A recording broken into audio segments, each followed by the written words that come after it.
Jemaat dipersilahkan bangkit berdiri. Kita akan bersama-sama membaca dari kitab Mazmur nomor yang ke-125 ayat yang ke-5 sampai dengan ayat yang ke-6.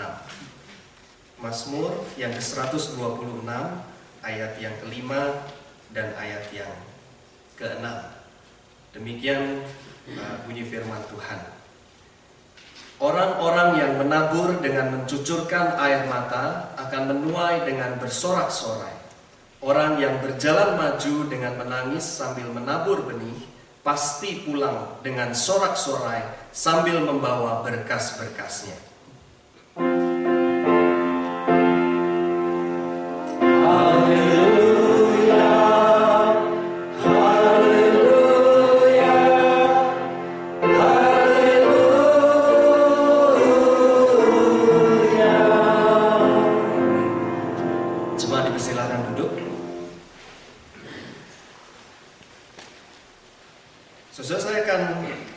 Satu kali lagi bagian ini, saudara ya. Saya akan bacakan mulai dari ayat yang pertama karena itu sebenarnya adalah konteks dari dua ayat yang tadi kita baca. Saya akan bacakan secara cepat, bunyinya kira-kira demikian, saudara. Ketika Tuhan memulihkan keadaan Sion, keadaan kita seperti orang-orang yang bermimpi. Pada waktu itu mulut kita penuh dengan tertawa dan lidah kita dengan sorak-sorai. Pada waktu itu berkatalah orang di antara bangsa-bangsa, Tuhan telah melakukan perkara besar kepada orang-orang ini. Tuhan telah melakukan perkara besar kepada kita, maka kita bersukacita. Pulihkanlah keadaan kami, ya Tuhan, seperti memulihkan batang air kering di tanah Negeb. Orang-orang yang menabur dengan mencucurkan air mata akan menuai dengan bersorak-sorai. Orang yang berjalan maju dengan menangis sambil menabur benih, pasti pulang dengan sorak-sorai sambil membawa berkas-berkasnya. Saudara, barangkali saudara pernah mendengar cerita tentang seorang anak muda yang satu kali dia itu cari kerja. Bertahun-tahun dia cari kerja, dia nggak dapat kerja. Akhirnya dia dapat satu kerja di sebuah toko, gitu ya, di sebuah toko. Nah, itu toko apa, saudara? Itu adalah toko yang jualan batu giok. Begitu ya, batu-batuan yang berharga. Salah satunya adalah batu giok gitu. Nah, saudara, pada waktu dia dapat kerjaan itu, wah dia senang bukan main. Hari pertama dia masuk kerja, dia pikir dia akan disuruh jualan batu-batu yang berharga, termasuk batu giok salah satunya. Ternyata bosnya dia itu mengatakan, hari ini kamu pergi ke belakang. Di belakang itu dia disuruh duduk, di situ ditaruh beberapa batu giok.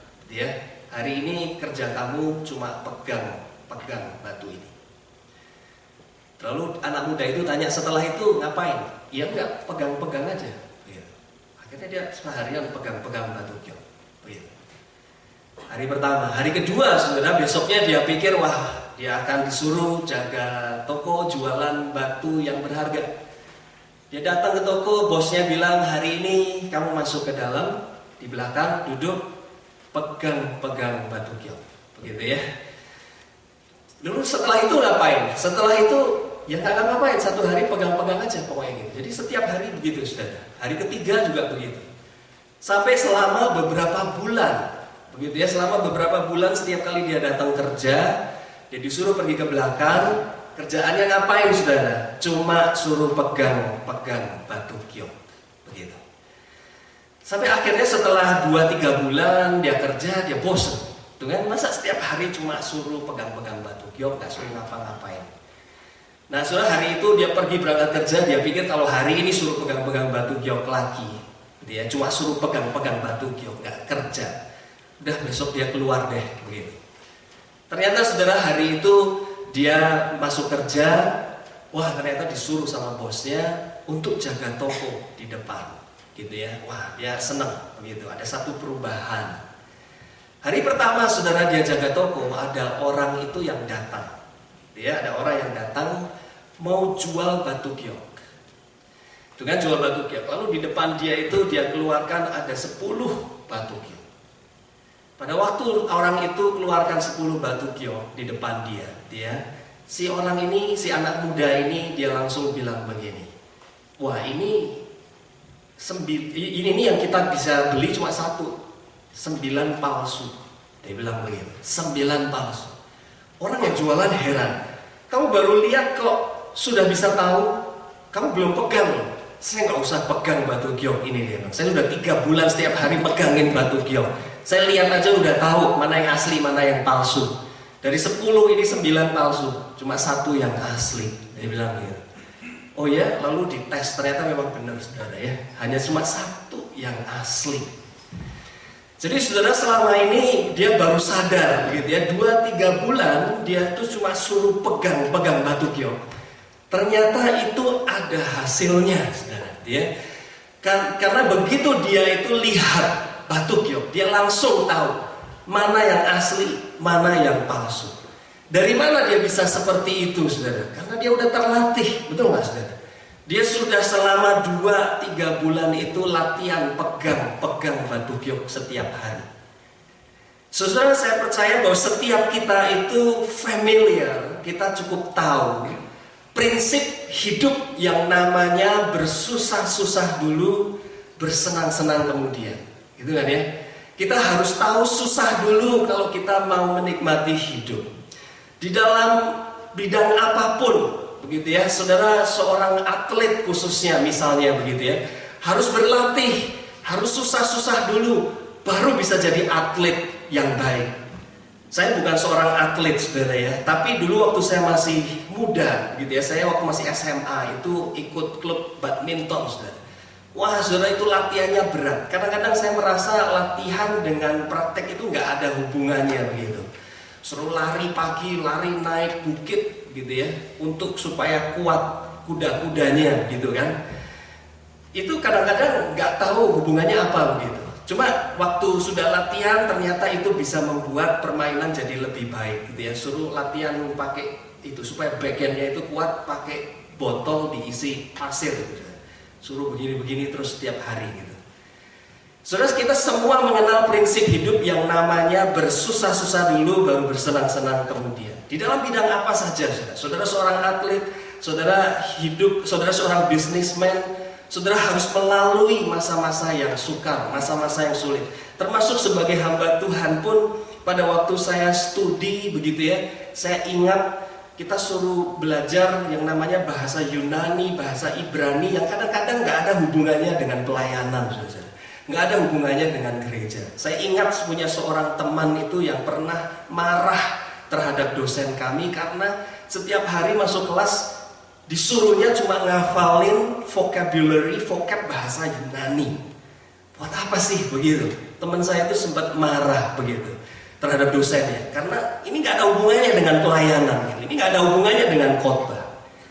Tapi ternyata kita baru tahu bahwa itu menolong kita pada waktu membaca bahasa asli dari Alkitab. Ya, memang pada waktu belajar itu, aduh rasanya kok berat, gitu ya, rasanya itu susah begitu. Nah, saudara, kita semua tahu bahwa dalam hidup kita itu, kalau kita mau bisa menikmati hidup, kita harus tahu susah lebih dulu. Melalui kesukaran, gitu kan ya, melalui kesusahan. Tapi saudara, walaupun kita familiar dengan prinsip ini, begitu ya, kita familiar, kita tahu prinsip tersebut, bersusah-susah dulu, bersenang-senang kemudian.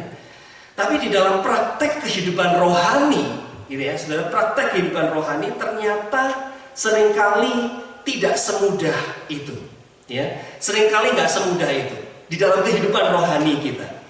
Ayat yang tadi kita baca itu saudara ya, orang yang menabur dengan mencucurkan air mata akan menuai dengan bersorak-sorai.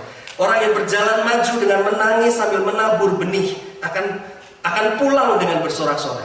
Saudara, ayat ini yang kita baca ini bukan sekedar bangsa Israel itu berbicara tentang pertanian gitu ya, atau perkebunan. Tetapi ini adalah pengalaman bangsa Israel yang digambarkan melalui seperti orang yang membajak sawah, ya, atau orang yang menanam tanaman, begitu ya, menanam benih. Jadi saudara, dengan kata lain, pemazmur di sini memakai perumpamaan seorang petani untuk menggambarkan pengalaman mereka bersama dengan Tuhan. Ya, jadi pemazmur di sini memakai gambaran seorang petani untuk menggambarkan pengalaman hidup mereka, hidup bangsa Israel bersama dengan Tuhan. Kalau saudara membaca seluruh pasal ini, saudara, mereka itu orang Israel saat itu sedang membayangkan satu pemulihan dari Tuhan, bahwa hidup mereka itu akan dipulihkan.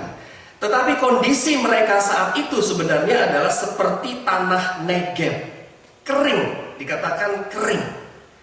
Tetapi walaupun kondisi mereka itu yang sebenarnya adalah seperti di tanah Negeb itu, kering, mereka itu percaya bahwa suatu hari Tuhan itu akan memulihkan keadaan mereka.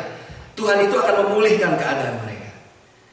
Jadi kalau begitu, saudara, pertanyaan buat kita dari bagian ini, dari ayat ini adalah bagaimana kita bisa pada waktu mengalami kesusahan, pada waktu mengalami kesulitan, kita menangis gitu ya, berat, menangis, sakit hati gitu ya, tapi tangisan kita itu tetap tangisan yang berpengharapan, seperti bangsa Israel. Kondisi mereka saat itu adalah seperti tanah Negeb, kering, tidak ada air. Tapi mereka mengatakan, yang mereka ingat adalah seperti orang yang sedang membajak sawah, yaitu orang yang membajak dengan menangis suatu saat akan kembali dengan bersorak-sorai. Tapi saudara mesti membaca ayat ini, saudara ingat konteksnya adalah mereka itu seperti tanah Negeb. Mereka saat itu sedang kekeringan, mereka saat itu sedang melalui satu kesulitan hidup sebagai bangsa Israel. Tetapi mereka ingat kesulitan ini adalah kesulitan seperti pembajak sawah itu, yang membajak dengan mencucurkan air mata. Tetapi suatu saat mereka percaya akan kembali dengan bersorak-sorai.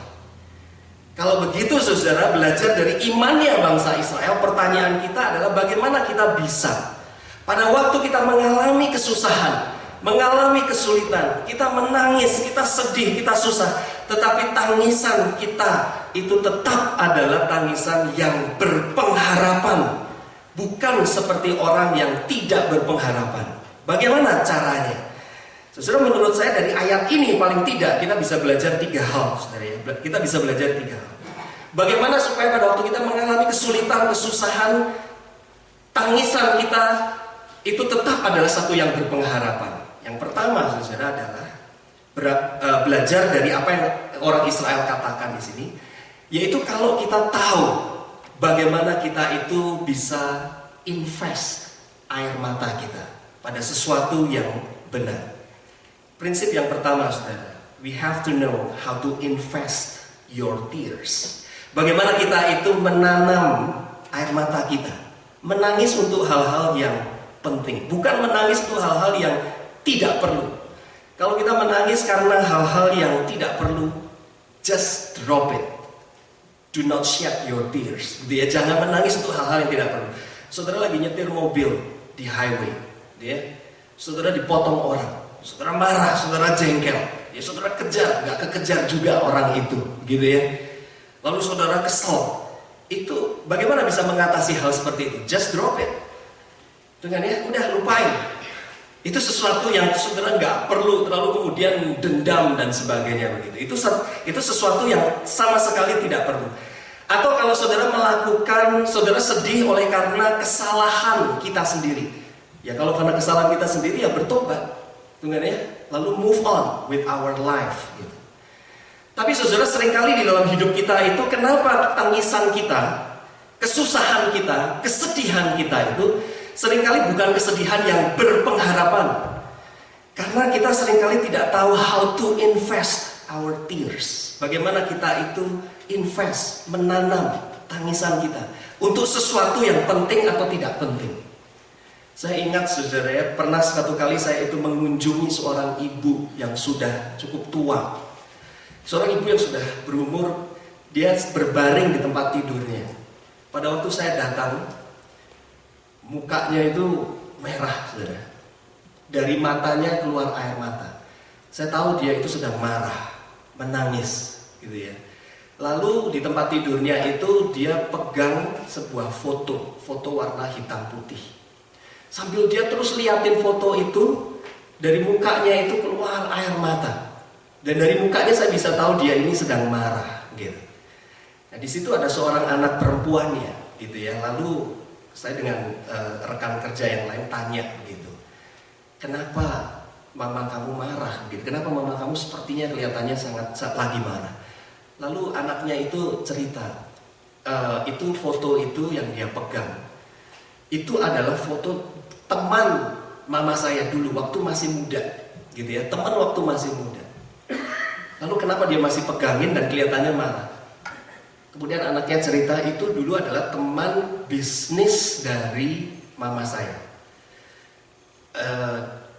Temannya itu menipu dia, temannya itu menipu dia, bukan puluhan juta, ratusan juta rupiah.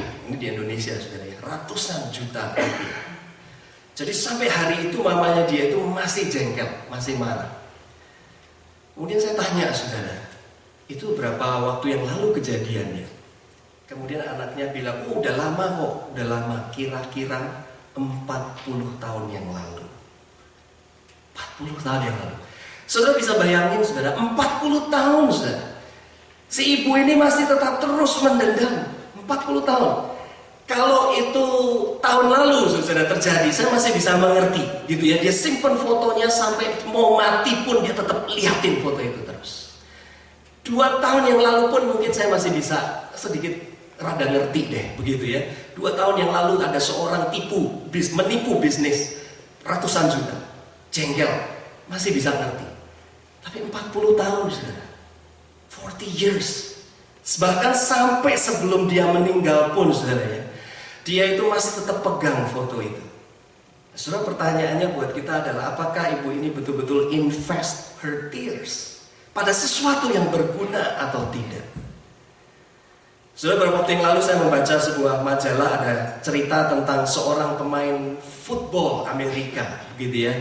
Salah satu pemain yang terbaik, cuma saya lupa namanya siapa. Nah, saudara, dia bisa menjadi pemain yang terbaik bukan tiba-tiba dia jadi pemain yang terbaik. Dia di dalam artikel itu menceritakan pengalaman yang memalukan yang pernah terjadi dalam pengalaman karirnya, gitu. Tadi pernah satu kali itu dia main waktu dia masih muda itu, dia pemain football, American football gitu ya. Dia dapat bola, saudara. Dan dapat bola, dia lari, saudara, untuk supaya touchdown begitu kan ya, pergi ke garis itu football, garis goalnya tersebut. Lari. Tapi pada waktu dia lari, saudara, dia tidak sadar, dia nggak sadar kok nggak ada orang yang kejar dia, begitu. Saudara, dia lari terus begitu. Rupanya dia nggak sadar bahwa dia bukan lari ke golnya lawan, tapi ke golnya sendiri, begitu. Jadi makanya nggak ada yang ngejar dia, begitu. Cuma kan dia lari terus sampai akhirnya dia pikir touchdown, begitu kan? Waktu dia pikir touchdown, satu arena stadium itu ketawa semua, saudara. Kenapa, saudara? Karena itu golnya dia sendiri, begitu. Itu golnya dia sendiri. Wah, saudara, dia malu bukan main, gitu ya. Dia malu bukan main. Nah, saudara, pada waktu istirahat itu dia bilang sama pelatihnya, my career ended today. Ya, my career ended today. Dia nggak mau main lagi, terlalu memalukan. Dia bilang gitu ya. Dia sudah malu-maluin timnya, dia sudah malu-maluin pelatihnya, gitu. Malu-maluin fansnya. Dia mengatakan, saya nggak bisa main lagi. Saya tidak bisa main lagi. Tapi saudara, pelatihnya itu dia nggak ngomong panjang lebar. Dia cuma bilang, kamu keluar main lagi. Keluar main lagi. Dia mengatakan nggak mau. Embarrassing. Dia mengatakan, saya sudah embarrassed. Sudah malu, nggak bisa main lagi di depan ribuan penonton. Pelatihnya cuma mengatakan, no, go out and play again. Keluar dan main lagi. Akhirnya saudara, dengan berat hati dia keluar, dia main lagi. Nah, saudara, pada waktu akhirnya dia itu main lagi, begitu saudara ya. Dia main sambil dengan berat hati. Sesudah selesai dari pertandingan tersebut, koran itu menulis bahwa that was one of the best game. Itu adalah salah satu permainan yang terbaik yang dimainkan oleh si atlet American football tersebut.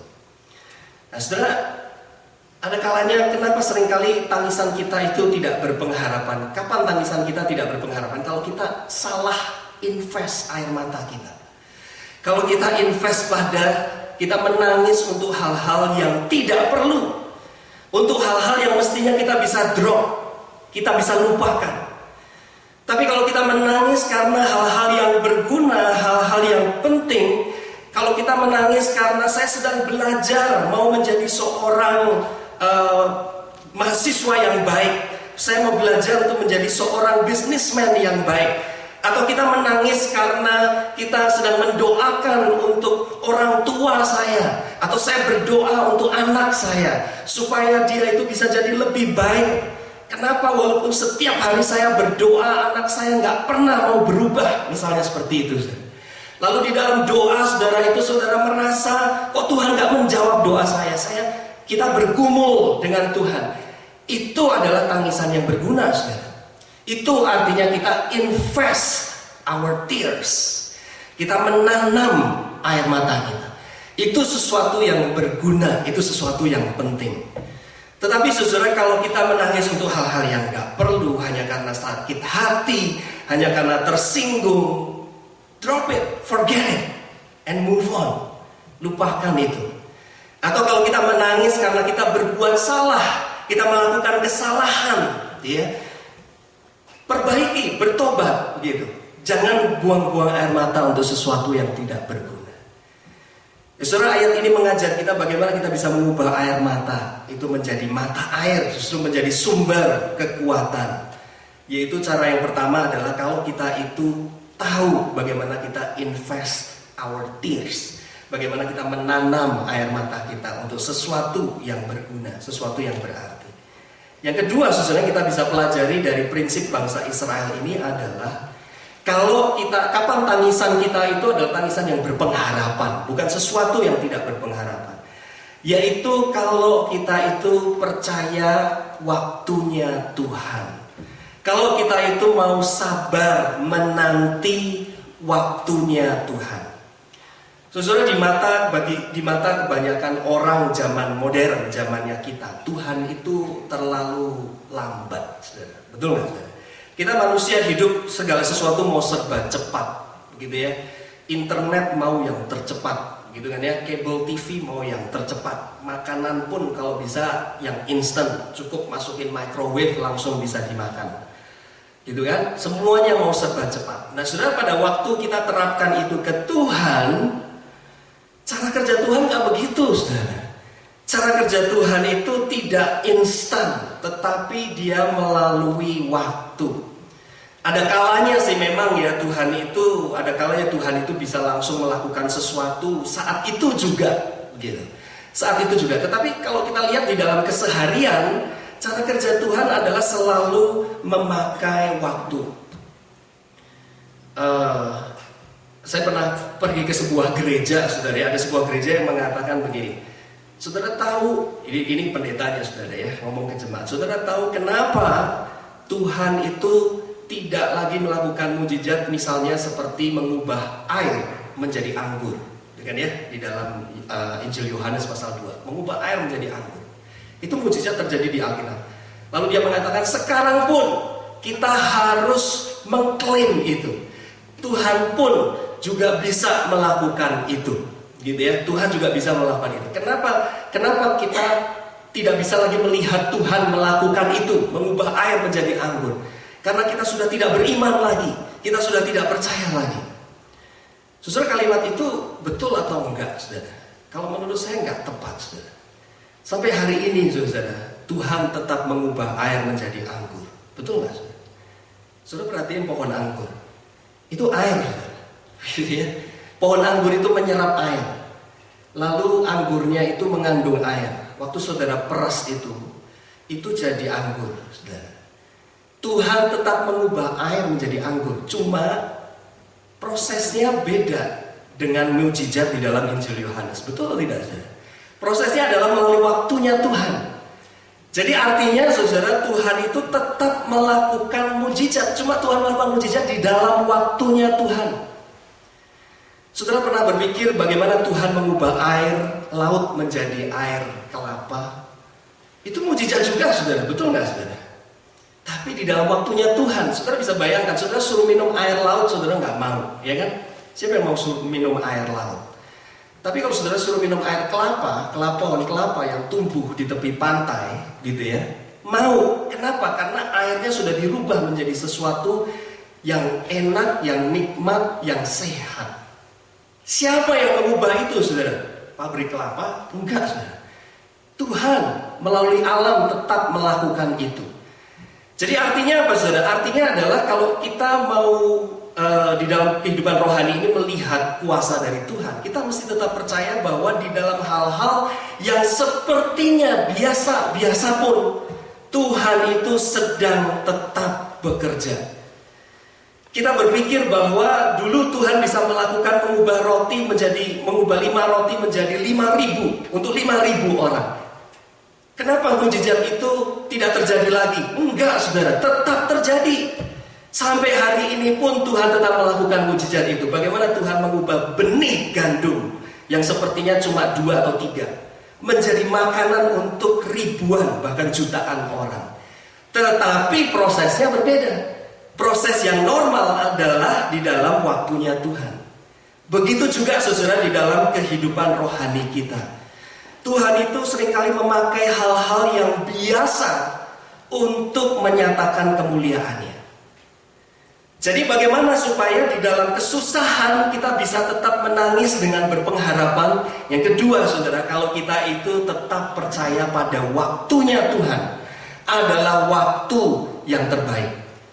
Bahwa Tuhan itu di dalam setiap hal sedang memproses kita.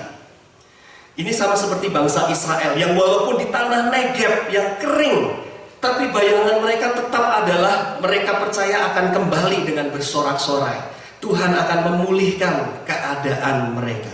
Kenapa, saudara? Karena yang kedua, mereka percaya waktunya Tuhan. Tuhan itu punya waktunya sendiri. Saudara, kalau boleh saya pakai ilustrasi dari cerita dari istri saya sendiri, saudara ya. Ini saya sudah minta izin, saudara, jadi jangan khawatir. Saya sudah minta izin, saya boleh nggak pakai pengalaman hidup dia. Bagi saya ada sesuatu hal yang indah yang terjadi dalam pengalaman hidup dia itu. Bagaimana Tuhan itu bekerja gitu ya, sehingga saya pengen menyaksikan pada pagi hari ini. Istri saya itu pada waktu kami masih di Texas. Waktu itu saya sedang ambil S3 saya begitu, saudara, di Texas. Dia itu bekerja di sebuah gereja PCUSA, Presbyterian Church of USA. Dia adalah seorang direktur dari Children Ministry. Gitu ya, Children Ministry. Dia direkturnya, Director of Children Ministry. Nah, saudara mungkin tahu begitu ya bahwa gereja PCUSA di Amerika itu mengalami penurunan anggota yang begitu drastis, gitu ya. Itu PCUSA tadinya adalah Presbyterian Church yang paling besar di Amerika, paling besar, Presbyterian Church ya. Membernya itu lebih dari 3 juta seluruh Amerika, saudara ya. Ini the largest Presbyterian Church in USA. Tapi ada satu waktu itu oleh karena masalah internal begitu ya, itu kehilangan anggota itu bisa sampai jutaan itu keluar dari PCUSA. Nah, sehingga secara keuangan itu mereka melemah. Akhirnya istri saya yang tadinya seorang Director of Children Ministry, dia kerjanya itu dikurangin menjadi part time gitu. Nah, saudara, waktu itu karena saya masih studi, dia bekerja, sementara kita harus bayar rumah, listrik dan sebagainya, nggak cukup, saudara. Jadi akhirnya istri saya itu dia pakai waktunya untuk cari kerja yang lain. Cari kerja sana sini nggak gampang, saudara. Akhirnya singkat cerita ada seorang teman yang nawarin dia, mau nggak kerja di sebuah preschool, gitu. Preschool dari sebuah gereja Metodis. Kerjanya ngapain, saudara? Jagain bayi, ganti diaper, ganti diaper, jagain bayi. Wah, awalnya saudara ya dia merasa gengsi. I was a director of children ministry, sekarang suruh jagain bayi. Wah, rasanya, tapi akhirnya ya udahlah begitu ya, karena demi untuk supaya suaminya bahagia. Saya ini istri yang baik, saya. Dia kerja deh, begitu ya, dia kerja. Dia jagain anak, jaga bayi. Tapi saudara, saya bisa lihat dari mukanya setiap kali pulang kerja itu dia susah, gitu ya, dia susah. Setiap hari kerjanya cuma begitu toh, suruh jagain bayi, jagain anak begitu. Nah, saudara, singkat cerita, akhirnya kami itu gereja Metodis, saudara ya, gereja Metodis di Texas. Nah, waktu saya selesai, kami pindah ke Pasadena, saudara, di sini, gitu ya, pindah ke Pasadena di sini. Karena saya dapat research grant untuk research di Fuller, di seminari, Fuller Seminari. Nah, sementara kami pindah ke sini, gitu ya, istri saya cari kerja lagi, gitu kan saudara, cari kerja di sini. Soal kerja, ngelamar sana sini, nggak dapat saudara. Akhirnya ada satu preschool itu ya, yang hari itu dia masukin lamaran, siangnya langsung telepon dia, gitu ya, siangnya langsung telepon dia. Tahu saudara alasannya kenapa? Besoknya dia langsung diterima kerja. Saudara tahu alasannya kenapa waktu dia tanya, kok kamu terima saya? Dia mengatakan, sekolah itu mengatakan dari 20 applicants. Ya, dari 20 applicants, 20 yang melamar.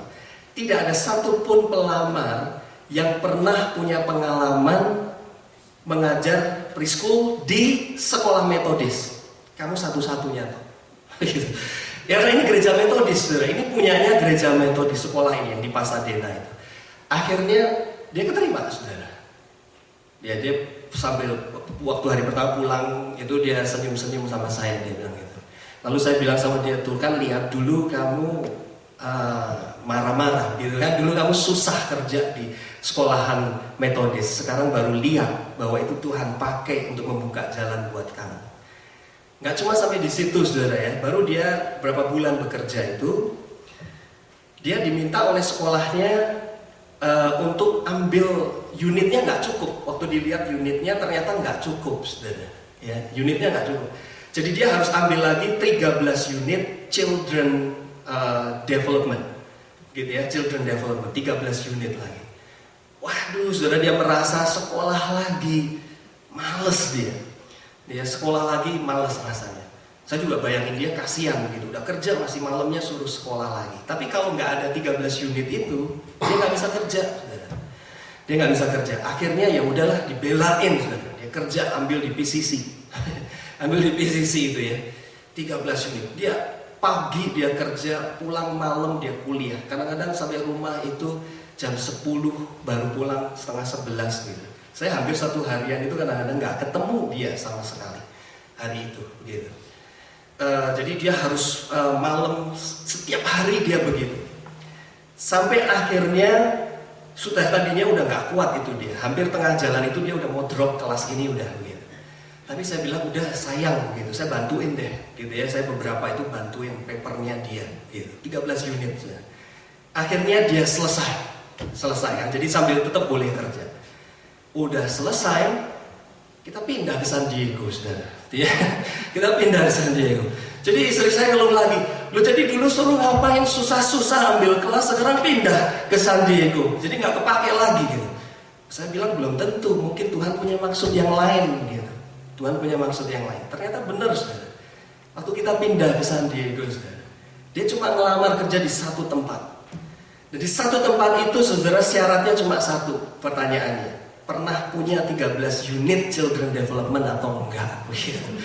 Jadi akhirnya saudara dia hari itu ngelamar, hari itu dia diterima. Karena waktu dilihat, kamu ada 13 unit ini children development, kamu memenuhi syarat boleh kerja di sini. Langsung saudara, dia hari itu masukin lamaran, langsung diterima kerja di sini. Saudara, kita lihat bagaimana Tuhan itu bekerja. Kalau kita mengharapkan mujizat yang besar, Tuhan juga bisa lakukan. Bukan saya tidak percaya bahwa Tuhan itu bisa membangkitkan orang mati, Tuhan itu bisa menyembuhkan orang yang sakit. Saya percaya itu. Tetapi saya juga percaya bahwa di dalam hal-hal yang sepertinya biasa saja, di dalam hal keseharian, bukan Tuhan itu tidak bekerja, saudara. Tuhan pun sedang bekerja. Di dalam kesusahan kita, di dalam kesulitan kita, Tuhan pun sedang bekerja. Jangan selalu kita mengharapkan hal yang besar, begitu ya, mujizat yang besar. Di dalam hal yang sepertinya sepele pun, saudara, Tuhan itu sedang bekerja. Jadi saudara, yang kedua adalah bagaimana kalau kita itu di dalam kesulitan, tangisan kita, kesusahan kita, tetap adalah satu kesusahan yang berpengharapan. Yang kedua, kalau kita itu percaya waktunya Tuhan. Kalau kita percaya bahwa di dalam hal yang sepertinya biasa-biasa saja, Tuhan tetap sedang bekerja. Yang ketiga, saudara ya. Yang ketiga, apa yang kita bisa pelajari dari bagian ini? Apa yang kita bisa pelajari waktu kita melihat kehidupan bangsa Israel? Yang ketiga, saudara, adalah kalau kita itu merasa aman dengan Tuhan. Saudara, bangsa Israel dikatakan di bagian ini mereka itu sedang mengalami kesulitan. Hidup mereka itu seperti tanah Negeb yang kering, padang gurun. Tetapi saudara, kalau saudara perhatikan, mereka tidak melihat pengalaman hidup mereka itu sebagai satu hukuman dari Tuhan, tetapi sesuatu di mana Tuhan sedang bekerja di dalam hidup mereka. Kenapa seringkali kita tidak bisa, pada waktu kita mengalami kesusahan, kita tidak berpengharapan, saudara? Karena kita merasa tidak aman dengan Tuhan. Tuhan adalah Tuhan yang menghukum kita. Tuhan yang waktu melihat kita itu adalah Tuhan yang selalu melihat, mencari kesalahan kita. Saudara, kalau konsep kita tentang Tuhan adalah seperti itu, maka pada waktu kita mengalami kesulitan, mengalami kesusahan, kita akan cenderung berpikir Tuhan sedang menghukum saya. Tuhan tidak suka terhadap saya. Tuhan itu tidak berbelas kasihan kepada saya. Tuhan sentimen terhadap saya. Kenapa Tuhan berkati orang lain, Tuhan tidak memberkati saya? Saudara, kalau konsep kita tentang Tuhan seperti itu, maka pada waktu kita mengalami kesusahan, pada waktu kita menangis di dalam kesusahan kita tidak akan menangis dengan pengharapan. Tetapi saudara, kalau kita itu aman dengan Tuhan, we are safe with God, ya. Kita percaya bahwa Tuhan adalah Tuhan yang mengasihi, sehingga pada waktu kita mengalami kesusahan pun kita tidak melihat ini sebagai satu hukuman dari Tuhan. Maka saudara, kita bisa memakai setiap kesusahan, kesulitan itu justru menjadi satu sumber pengharapan, saudara. Bukan sebagai tanda bahwa Tuhan itu sedang menghukum kita. Kalau kita itu menganggap bahwa Tuhan itu tidak baik, kita tidak aman dengan Tuhan, kita nggak merasa safe dengan Tuhan. Waktu kita mengalami kesusahan, kita akan cenderung berpikir negatif tentang Tuhan. Kita akan pikir God itu evil, Tuhan itu jahat, Tuhan itu nggak baik. Tapi kalau kita safe dengan Tuhan, apapun yang kita alami, itu kita percaya Tuhan itu sedang tetap terus bekerja di dalam hidup kita. Saudara, kalau saya boleh pakai pengalaman hidup saya lagi, saudara, ya, di dalam pengalaman pernikahan saya itu, kami waktu tahun pertama menikah, istri saya itu mengalami miscarriage, keguguran, gitu ya. Kemudian setelah itu 8 tahun pernikahan kami itu kami nggak punya anak, saudara. Tapi kami selalu merindukan, pengen punya anak, begitu. Ada kalanya itu kita itu sudah berapa kali ke dokter tetap nggak bisa juga, gitu. Ada kalanya di dalam doa kami, gitu ya. Saya sendiri termasuk kadang-kadang bertanya, kenapa ya kok kita yang rindu nggak dikasih? Orang lain ada yang nggak pengen punya anak justru dikasih, gitu kan ya. Ada kalanya waktu misalnya jemaat itu telepon, gitu ya, jemaat itu telepon kami, kasih kabar, wah kami sedang menantikan anak kami yang pertama. Di telepon saya bisa bilang I'm happy for you, ya, saya turut bahagia. Tapi begitu tutup, seringkali saya pelukan sama istri, aduh kenapa ya kok dia dikasih kita nggak dikasih. Itu berkali-kali, saudara. Ada perasaan itu Tuhan itu kok sentimen sama kita. Kita itu lonely. Waktu dengar, apalagi waktu pelayanan di gereja misalnya gitu ya, jemaat ini jemaat itu punya anak, gitu ya, saudara ya. Ada kalanya saya dengan istri pulang ke rumah, turun dari mobil, masuk rumah, kita gandengan tangan, gitu ya. Kita merasa sama-sama sedih, gitu. Kenapa, saudara? Karena ada kalanya kita merasa, kenapa kok Tuhan itu beri berkat anak kepada keluarga itu, kita yang merindukan kok enggak, begitu. Lalu saudara, akhirnya itu pergumulan kami selama bertahun-tahun, saudara. Sampai akhirnya tahun yang ke-7, begitu ya, baru kami itu bisa merasa kuat.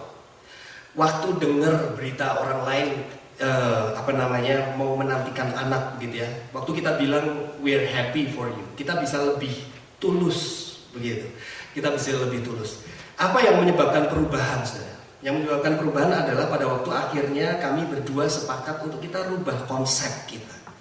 Kenapa kita selalu merasa Tuhan sentimen sama kita? Kita selalu merasa Tuhan gak berkati kita.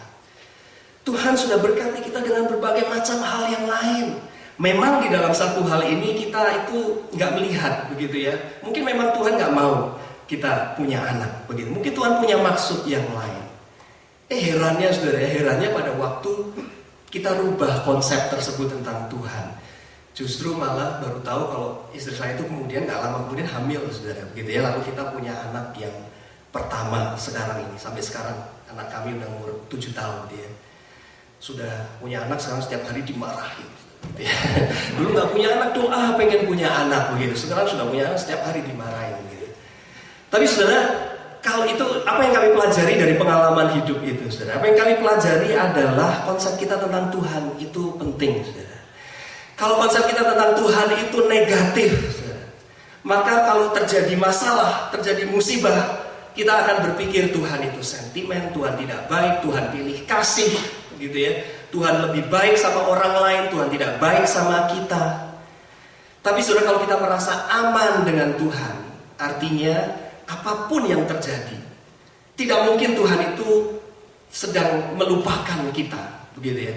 Maka kita akan, kalaupun kita menangis pun itu adalah tangisan yang berpengharapan. Pasti Tuhan punya maksud yang baik. Walaupun mungkin kita itu sampai mati pun kita nggak tahu, begitu ya. Kita tidak tahu apa sih maksud Tuhan, gitu. Tapi kalau kita itu safe with God, kita itu merasa aman dengan Tuhan, maka saudara kita itu akan waktu kalaupun menangis, kita menangis dengan pengharapan. Ya, kita menangis itu dengan satu iman bahwa Tuhan itu pasti sedang melakukan hal yang baik. Saudara, ada sebuah cerita tentang seorang suami istri, dari suami istri yang satu kali mereka itu pulang ke rumah. Waktu pulang ke rumah mereka itu harus melalui sebuah danau yang besar. Gitu ya, danau yang besar. Lalu mereka itu naik kapal di sini. Nah, saudara, di tengah-tengah mereka itu sedang naik kapal begitu, tiba-tiba terjadi badai yang besar. Ya, badai yang besar. Nah, saudara, istrinya itu ketakutan, saudara ya, istrinya ketakutan. Tapi dia lihat suaminya itu tenang-tenang aja. Gitu. Kemudian si istri itu bilang sama suaminya, apa kamu nggak takut? Kita belum tentu selamat loh. Kita itu belum tentu bisa mendarat di pantai berikutnya.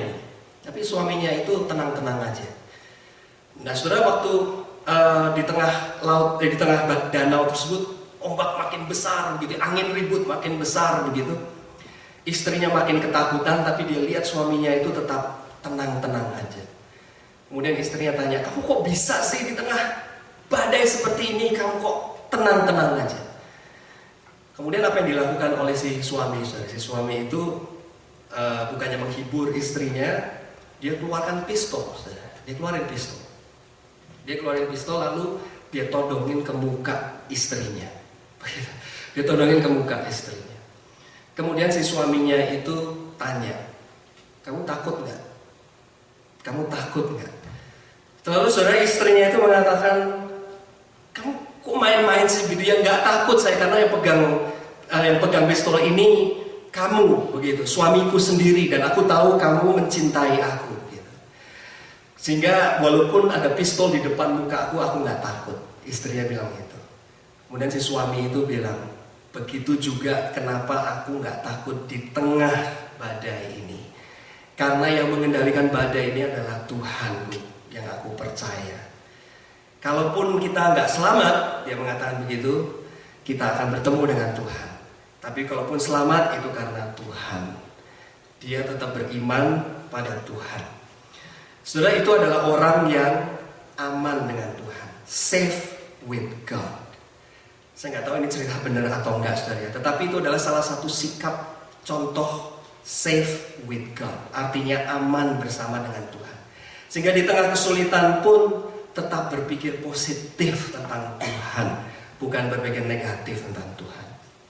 Saudara, itu yang dilakukan oleh bangsa Israel. Jadi saudara, kembali ke pertanyaan kita yang semula, bagaimana kita bisa, kalaupun mengalami kesusahan, kita menangis, tapi tangisan kita tetap tangisan yang berpengharapan. 3 hal. Mari kita belajar dari bangsa Israel pagi hari ini. 3 hal. Yang pertama, kalau kita tahu bagaimana kita invest air mata kita. How to invest our tears. Jangan menangis untuk hal-hal yang gak perlu. Jangan menangis untuk hal-hal yang adalah kesalahan kita sendiri. Kalau karena kesalahan kita sendiri, bertobat, perbaiki, and then move on. Yang kedua adalah bagaimana kita bisa menangis berpengharapan kalau kita tahu waktunya Tuhan. bahwa Tuhan itu sedang bekerja di dalam hal-hal yang sepertinya biasa-biasa saja. Tuhan tetap sedang bekerja. Dan yang ketiga, seperti bangsa Israel, bagaimana kita menangis, tangisan kita berpengharapan. Kalau kita itu safe with God, kita itu aman, merasa aman bersama dengan Tuhan. Biarlah firman Tuhan ini boleh menjadi berkat bagi setiap kita. Mari kita masuk di dalam doa.